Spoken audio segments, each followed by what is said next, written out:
like a retired guy here, not knowing which day it is. The days kind of all blend together, but mostly in a good way.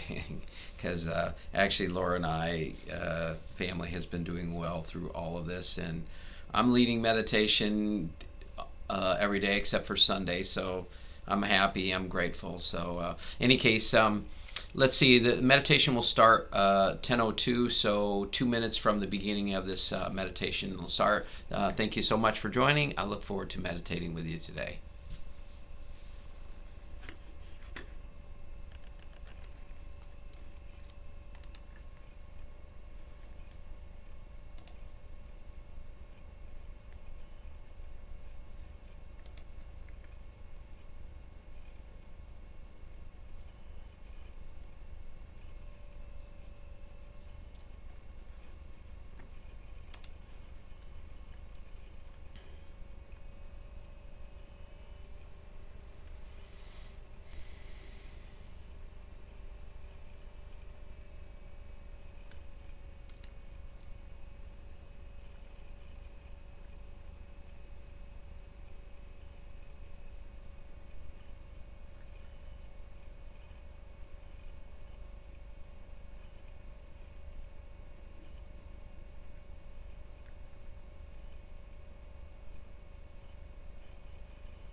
And good morning to those of you joining on Facebook and YouTube. We'll start this meditation at 10:02. So, in fact, it's 10:02. So, there you have it.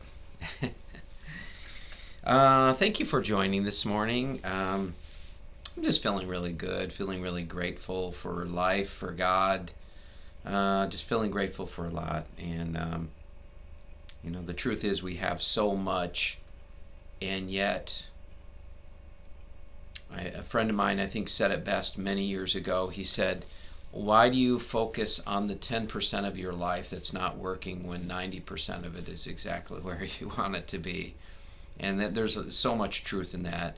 But what's also true with even the 10% that we would judge as bad or wrong, everything is right where it needs to be. And the more we can have trust and faith in that, it ends up being that you feel grateful for every single thing that happens, even those things that our mind judges as bad or wrong or challenging, even those too, and sometimes especially those, because those are the very things that are here to awaken you to the truth of who you are, to help you to step beyond those beliefs that you have fallen prey to, those beliefs that have limited you and kept you from realizing the truth of who you are.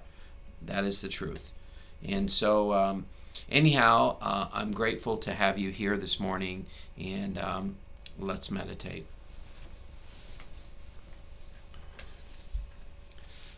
And you can see also my eye is doing better. It's doing a little bit better each day. It's a slow process, but I trust that everything is in divine order and right where it needs to be. And any fears that come up with anything that we have, my mind gets busy. I'm afraid something will happen to my eye by not taking more action.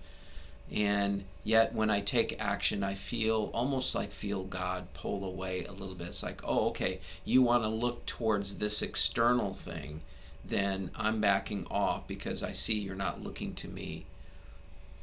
I'm not saying everyone needs to do that, but for me it feels right in my heart to do that. And I feel very clear when Spirit starts pulling back away from me with their grace and said, okay, you're kind of on your own here because you've made a choice for a different path. It's all good. It's all perfect. It's all about, expanding into the truth of who we are. So just closing your eyes and just taking a nice deep breath in. And just letting go, really letting go of any stress, any worries.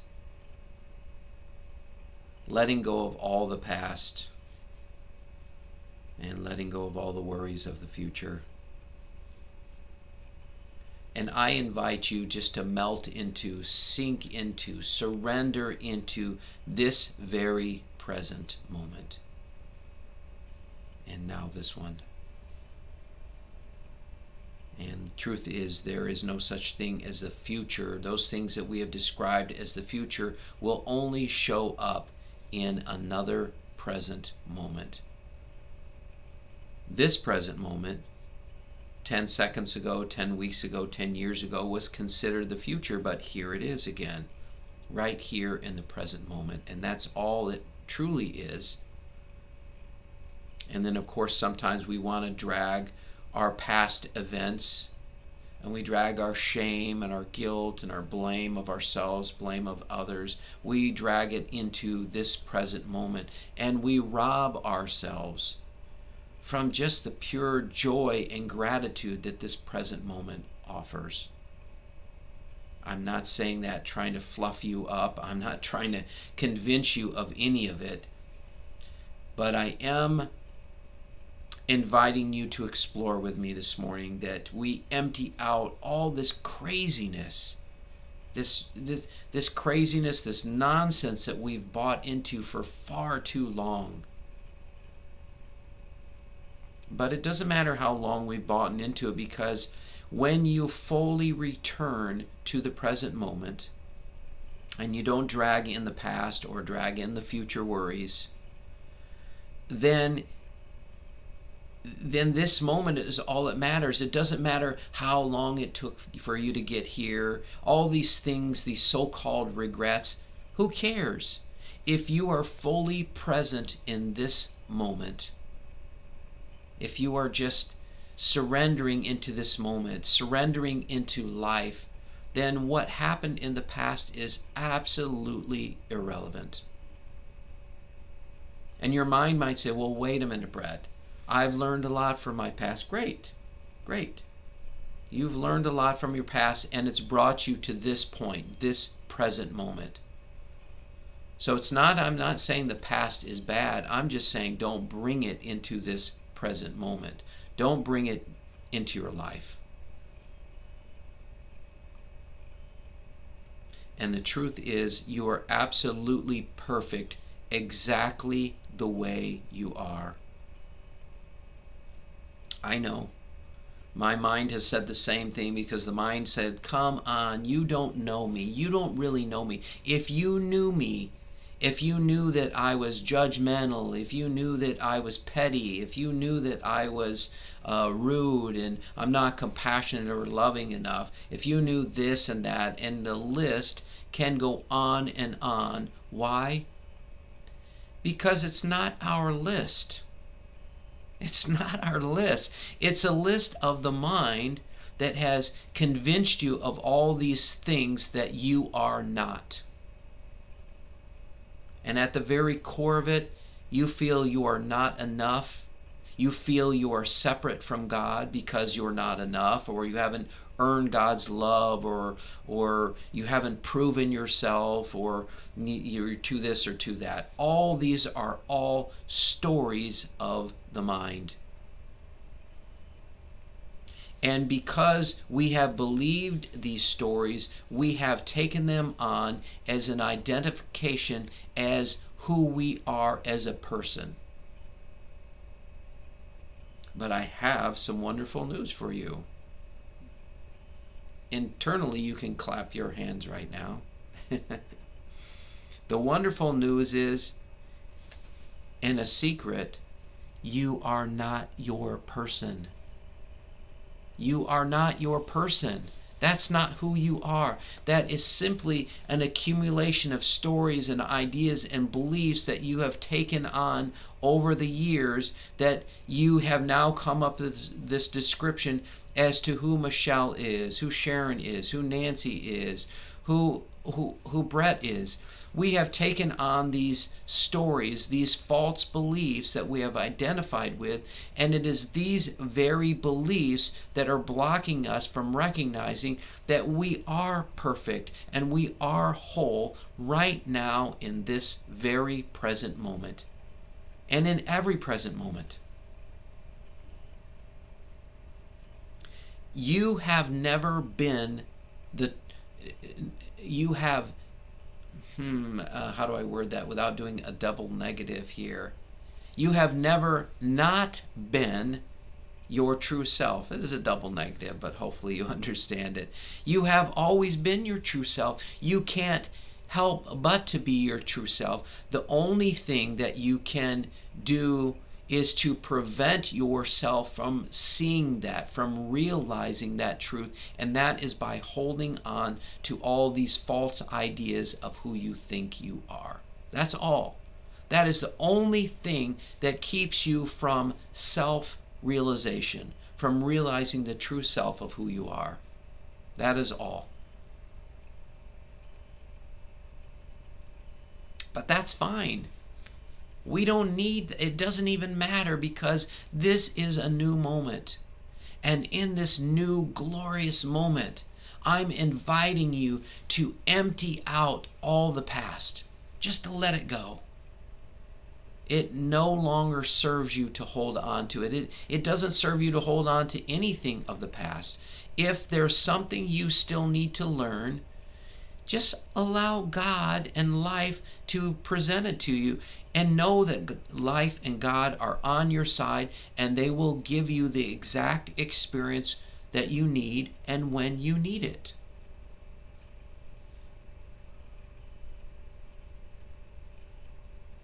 Wow, we fight life so hard. But when I say we fight life so hard, who is it that's fighting life? It's the mind. It's the mind thinking that it knows what happiness looks like, and therefore it's striving to create what it believes happiness to be. But guess what? The mind will never, ever fully understand happiness, because it's always looking for some external experience to find happiness. When I go on this nice vacation, when I get this new job, and then I'll get a promotion and I'll make more money, then everything will be okay, then I'll be happy. And what happens is, you get something that the mind likes, and it says, okay, now I'm happy. But that happiness cannot last. The only reason you're experiencing happiness in that moment is because you have temporarily appeased the mind, and the mind is no longer being busy in that moment because it thinks it got what it needed to be happy.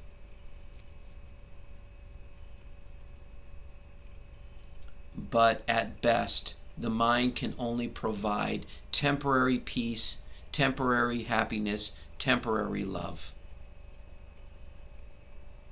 You can satisfy one thing here, another thing over there, but believe me, and I don't even need you to believe me because I know you know it's true, is that when you heal one issue, there will be many more waiting for you.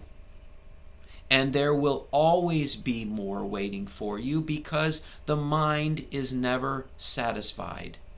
It's always judging of what it thinks happiness is, and it will continue to strive for that, but never fully understanding what true joy is. So it will be an endless search and endless suffering. Suffering because it can never ever be satisfied. Some of my favorite verses out of the Bible are when the verse speaking of praying without ceasing. Now, how can one pray without ceasing? Certainly you cannot do that from the mind. It's not even possible. You wouldn't have time to eat or do your chores or spend any time out of life if you physically prayed without ceasing. So what does that mean? It means that when you transcend the mind and you let go of all the fears and the judgments that come along with the mind, then you are in this natural state of prayer. life becomes a prayer where all your intentions are pure and clear and are of love and peace and joy and of service and of compassion. It's the state of being that you are living in. It's not a physical thing that you are doing. Another favorite verse of mine is, "Be still and know that I am God." Be still and know that I am God. And we can try to be still, but the very act of trying only engages the mind, where now the mind has gotten busy trying to figure out how to be still. And I hope you see the irony in that we choose to be still is one thing, but if we're trying to still the mind, that is the very thing that engages the mind to figure out how to be still. So I hope you can see that that is not the best route to go. What can be a wonderful route to go is to simply choose it. To say, "Father, I don't know how to still my mind, but I know that you do. And I'm giving this over to you, that you will lead me home to the truth of who I am, which is stillness and silence."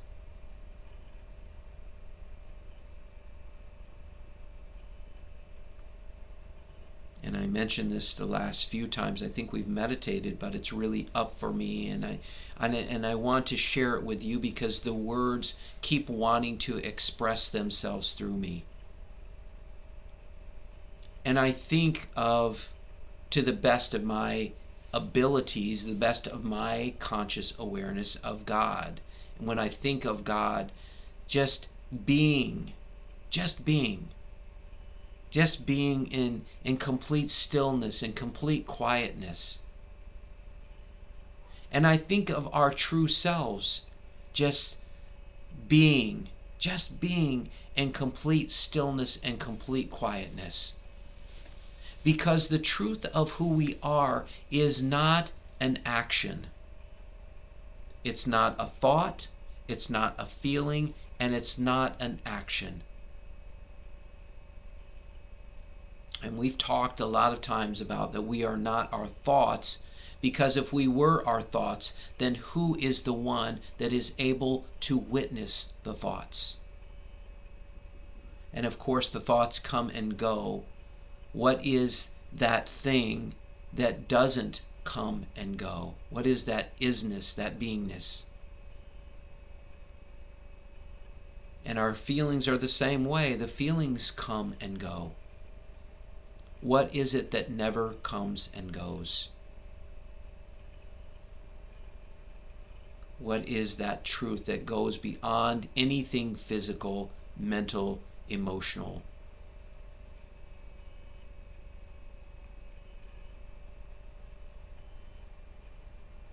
And so as we sit in stillness, as we sit in silence, becoming comfortable with these things, becoming comfortable with the stillness and the silence, we know that our physical forms will someday pass. That's just the truth. And we could debate that in some ways, because in truth we are eternal, but the mind wants to put a finite amount on there. But that's neither here nor there. This experience here in this body, well, let's just not get into that. And my mind strayed a little bit, so let me be silent for a moment. When we're just sitting and being in the isness, the stillness, the quietness, the silence, there's nothing to do, and there's nothing we need to do in order to experience the joy and the love and the peace of who we are. And as I explore with stillness and silence, I notice that boredom is presenting itself as an issue for me, or for my egoic self, my person. Why? Because the mind doesn't know any different. It thinks that we need to be productive, we need to be efficient, we need to do all these wonderful things, we need to go out and physically do something to have fun. We need to, do all these things. And even if somebody says, when they're meeting you, they'll say, the first thing usually is, what do you do? And there's nothing wrong with that. That's fine. But let's face it, we have come up with many descriptions as to who we are based on what we do. But what if we're beyond any doingness, any deed, any action? What then? Does joy disappear? Does peace and love disappear? Does God need to be doing something to experience love and peace and joy? What does action do to, is there anything action could do to provide a sustaining peace, love, and joy? And without my needing to say anything to you, I'm sure you can see that we can't always be doing something. So there's no way to continue to do something all the time if we're going to be happy. We have to look beyond the doingness, because that's not something that is sustainable. What is sustainable is the one, the non-physical, formless, empty you that doesn't require any action whatsoever to be at peace, to be in joy, to be in love. It simply takes an awareness, conscious awareness is all, a beingness, an isness, to realize that there's nothing to look for peace, joy, and love. We don't have to go seeking it. We don't have to take any action for it. It is the very nature of who we are. Now, I don't want you to just believe this. I'm not trying to convince you or persuade you of this. Let's just look deeper at it. Because we've talked about, that stress is wanting life to be different than what it is. But if you were to completely surrender your life in its entirety over to life and to God itself, and not resist anything with life, the only thing that's left is peace. True? If you're not fighting anything God is bringing as an experience, the only thing that remains is peace. Because you're okay with whatever God brings you. And it doesn't mean, by the way, when you accept life, it doesn't mean that your mind and your person will accept it too. What do I mean by that? It means that when COVID came along, there's a reasonable likelihood that your mind, there's a very good possibility and probability that your mind and your person did not like that. I doubt you said, oh boy, a deadly virus is taking over the world. I am incredibly happy about that. So what do you do with that? How do you maintain the sustainable peace? By being a witness to the thoughts, a witness to the mind, a witness to the emotions. The mind says, oh my God, what is happening? I'm scared. The fear pops up. The judgment pops up. You want to maybe blame somebody. You're experiencing all these different emotions that are all rooted in fear. And so the mind is saying this is an incredibly bad experience, and the person feels it. Maybe the fear, maybe it feels the anxiety, maybe it feels the frustration.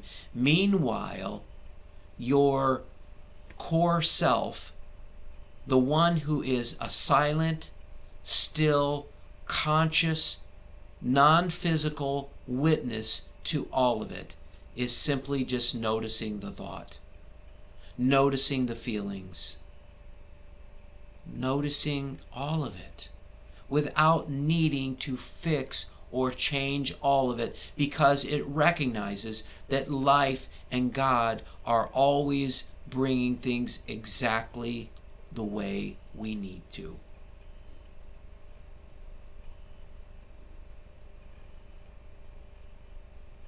And so that's why I often invite you, which I will right now in this moment, to let go of any attachments you have as to how life should look. Why do we do that? We do that because when you let go of your attachments, then there's nothing to resist about life. You're able to flow with it and be grateful for every single thing. But in addition, if we look closely, we see that all of our attachments are rooted in our mind's belief that this is what life is supposed to look like in order for us to be happy. And so I have this attachment, I have this desire that I need to fulfill in order to be happy.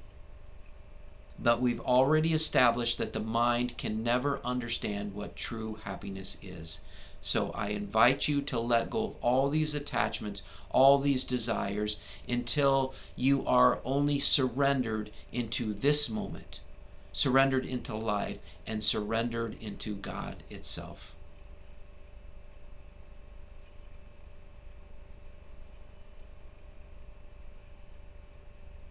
I spoke of this yesterday in my evening meditation that I had read, because this Sunday I'm speaking at the Unity of the Grand Rapids, and it's the first Sunday of Lent, and they're going to be doing a reading on Lent, and they're going to be, I believe, do a teaching on the last 7 words of Christ as he was crucified. And they don't include the first word, which is Father. It's 8 words, I guess, but Father,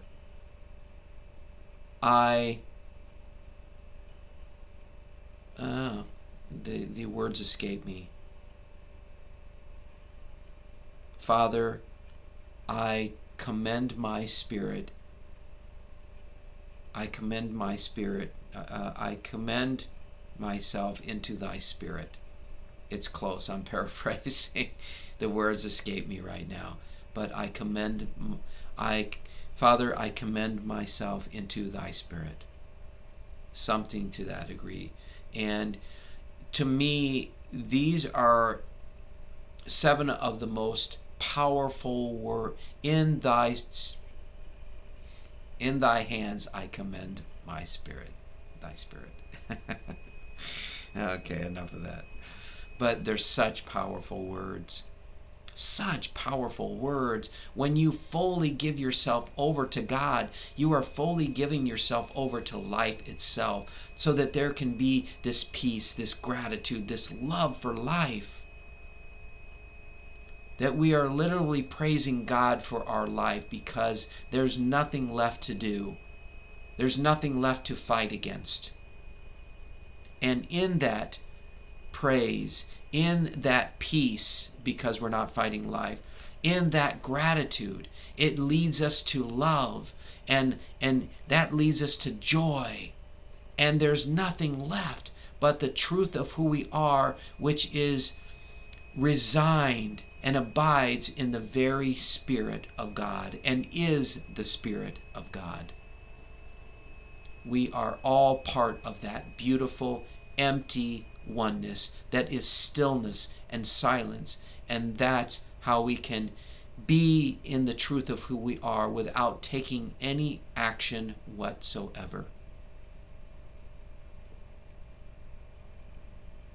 And don't get me wrong, I'm not saying you don't have to take any action. We're here in these physical bodies because action is required. Action is part of the God expressing itself through us, through our words, through our thoughts, through our actions. And there's a phrase in the Bible, I believe, and I say this every day, and I believe it came from the Bible. It speaks of aligning with God in every thought, every word, and every deed. And that is my prayer every single morning. Father, I pray that I align with you in every thought, every word, and every deed. And I also throw an emoji thing that he says, and may I be a zero in the process. May I be a zero. May I be a nobody. May I come from a place of innocence and humility.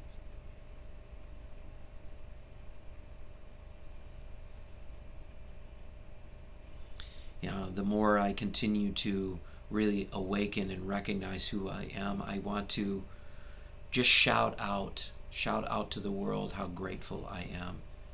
And I feel so compelled to share this experience, it's not even experience, it's actually beyond experience, to share this beingness, to share this isness, to share this stillness and this silence of who I am, that you may see the same truth of yourself. Yes, you are glorious, you are perfect, you are whole, not because I say so, not because of belief. I invite you just to empty out so fully and completely that the only thing left is that perfect stillness and quietness of who you are, that is perfect love and peace and joy, because you cannot be anything other than that. You can only believe ideas that would have you think otherwise. And it is those very ideas that I'm inviting you to let go of right now in this very moment.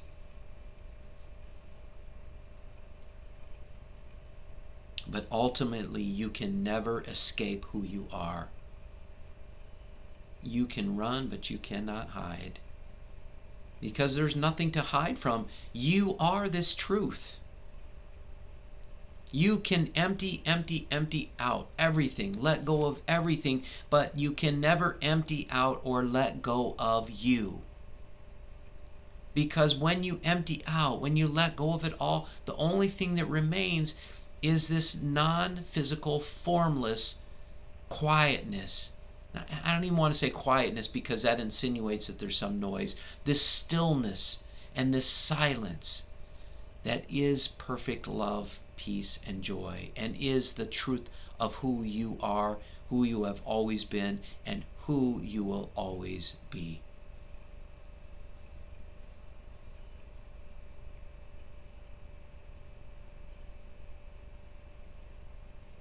And can you get sick when you are the truth of who you are?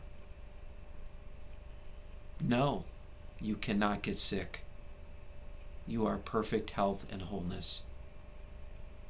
Do you need to travel anywhere to get to who you are? A mile, a foot, an inch? No, there is no distance. You are that. Is there anything that you need to do to earn this truth of who you are? Absolutely nothing. I'm not asking you to believe me. I'm not asking you to think about this as a concept. Well, is this true or not? This is something that in this meditation, I'm hopeful that you are feeling this truth and you are able to claim this truth for yourself, not because I said so or that because you believe it to be true. No, that's not enough. And if you don't recognize these answers, just notice that. Just be aware of that. And that's perfect too.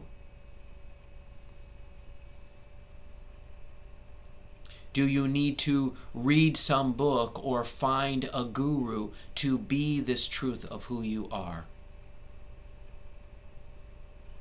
No. You are that. You have always been that. You will always be that. Do you need to do something spectacular to earn your way back to the truth of who you are? I think I said something similar to this, but it's coming up again. There is not one single action you need to take. There is nothing you need to do in order to be the truth of who you are. This is really important, because you may still be holding on to beliefs that when you do something spectacular or you make amends for all your past, God's invitation is to let go of all your past right now and just be the truth of who you are. If you want to make amends, just be the truth of who you are is the greatest thing that you can do for yourself, for your family, your loved ones, for the world, for the universe. There is not a greater deed that you can do. There is not a greater action you can take than to simply let go of all that which you are not, so that only the truth of who you are remains.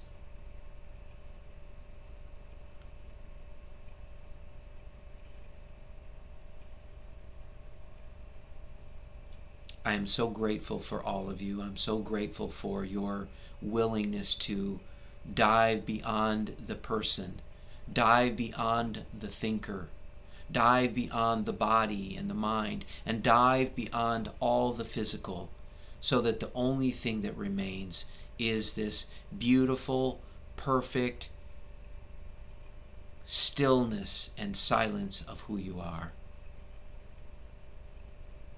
This conscious witness to all of it.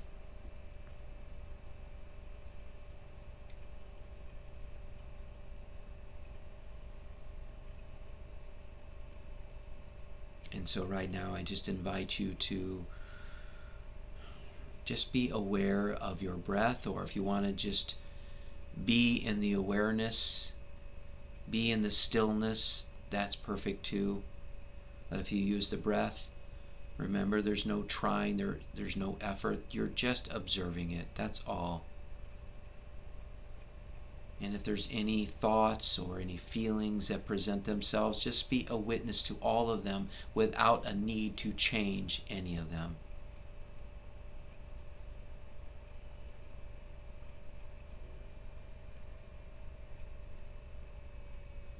And let's just sit in this isness, this stillness, this beingness of who you are.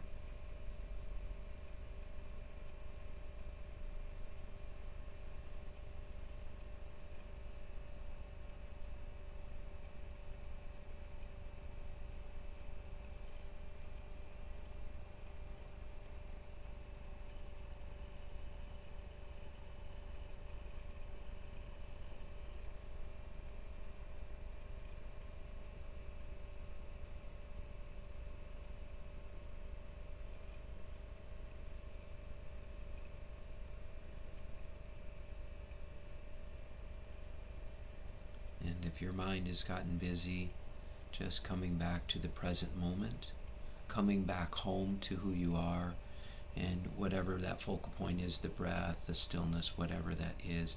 And remember, please remember that when you are walking throughout this day, when you are living your life this day, anytime you feel thoughts come in, feelings come in, any busyness of the mind at all, notice it and simply return back to the present moment. Return back home to who you are.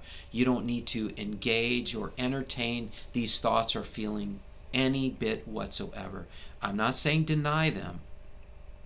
You don't want to suppress or deny them. Simply notice them and return back home to the present moment and to who you are.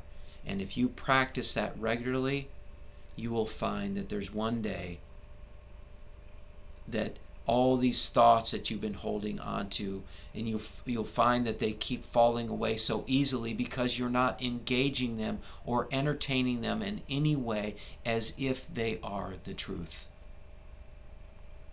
And then there will be the day that you recognize that there's no reason to look to your mind in that capacity anymore. Yes, the mind has a function, but it is not as to serve as our thinker and our leader, our master, and really our God in some ways. And now just coming back to the present moment, coming back home to who you are.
And if your mind has drifted, just coming back to the present moment, coming back to home to who you are, and maybe you even want to just listen to the stillness, listen to the silence. I know that seems like a dichotomy, but it is possible to just listen to the silence.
Just coming back to the present moment. And I also want to invite you just to look when we're meditating and we're still. A lot of times we lose the sensation of our physical body. Just notice that you do not need anything physical to be aware of your body. Awareness does not require the body in order to be, or the mind in order to be aware of anything. And when we stop feeling the sensation of the body, sometimes it can be a good way, can be a portal into recognizing that you are not anything physical, but you are simply the awareness behind the physical, the awareness behind the mental and emotional. And it doesn't require anything physical about us to be conscious awareness. And just coming back to the present moment. Don't think about that. It's not about thinking. That will put you back into your person. Just simply look and see. And if you don't see anything or don't notice it, just notice that and come back to the present moment.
going to begin to bring this meditation to completion.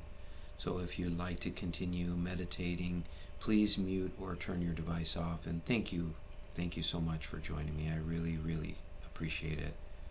And for those of you who are ready to finish, just taking in a nice deep breath. Making sure you're fully rooted and grounded back in this wonderful, lovely bodies that we have that get us around in this life. And just maybe moving it, stretching it some. And taking your time, and whenever you're ready, opening your eyes. For me, it's opening an eye. Still working on fully opening the one. But it's gotten better and better for me. So let's see here. Well, let me see what we've got going on here. And I know somebody else was on there on Facebook. So let's see. Somebody bowed out. Yeah, but let me see who's on there now. Stretching it some. Whoops. Okay, there we go. And let's see. Does anybody...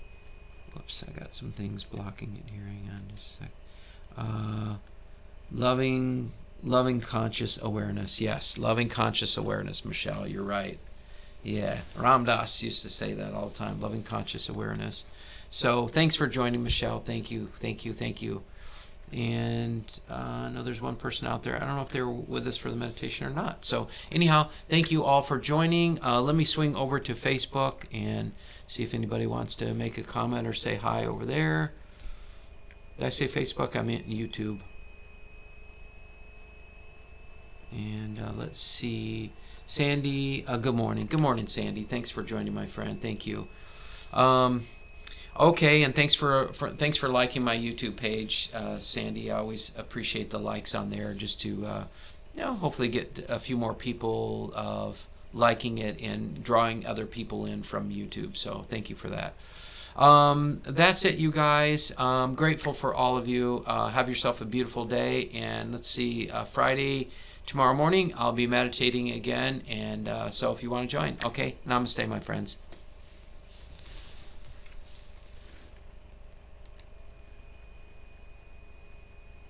Thanks for the hearts, Michelle.